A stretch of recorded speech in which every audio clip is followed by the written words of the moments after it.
fellow Nigerians, I feel greatly disturbed at the tone we have come to regarding the political crisis in Rivers State. Like many of you, I have watched with concern the development, with hope that the parties involved will allow good sense to prevail at the soonest. But all that hope borne out without any solution to the crisis.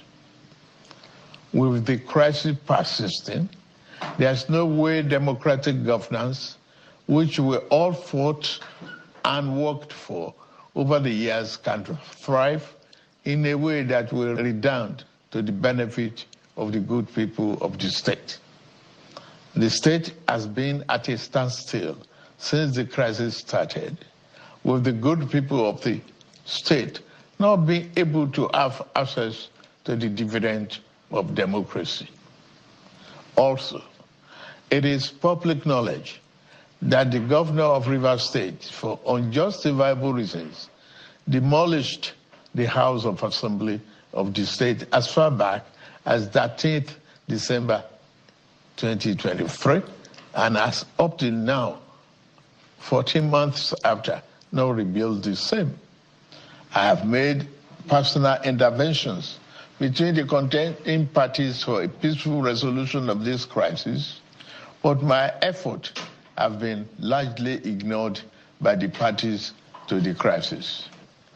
I'm also aware that many well-meaning Nigerians, leaders of thought, and patriotic groups have also intervened at various times with the best of intentions to resolve the matter, but all their efforts were also to no avail. Still, I thank them.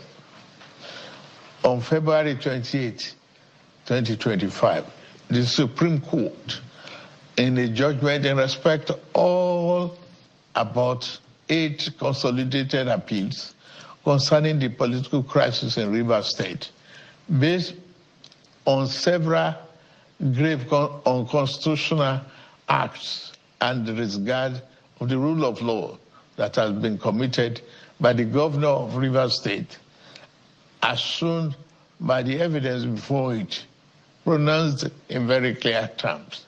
And I quote, "A government cannot be said to exist without one of the 3 arms that make up of the government of a state under the 1999 Constitution as amended. In this case, the head of the executive arm of the government has chosen to collapse the legislature to enable him to govern without the legislature as a despot. As it is, there is no government in Rivers State," and I quote.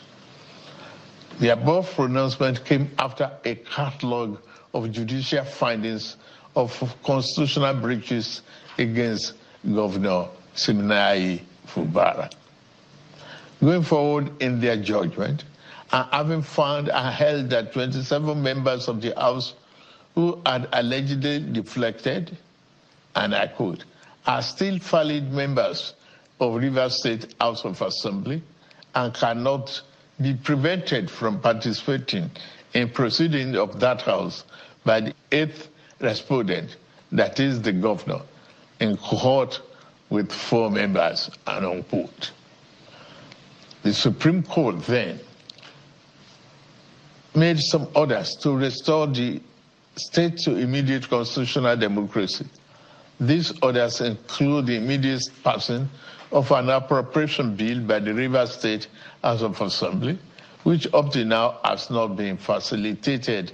Some militants had threatened fire and brimstone against their perceived enemies of the governor, who has up to now not disowned them. Apart from that, both the House and the governor have not been able to work together. Both of them do not realize that they are in office to work together for the peace and good governance of the state. The latest security report made available to me show that between yesterday and today, there have been disturbing incidents of vandalization of pipelines by some militants without governor taking any action to curtail them. I have, of course, given stand order to the security agencies to ensure safety of lives of goods people of Rivers State and the oil pipelines. With all this and many more, no good and responsible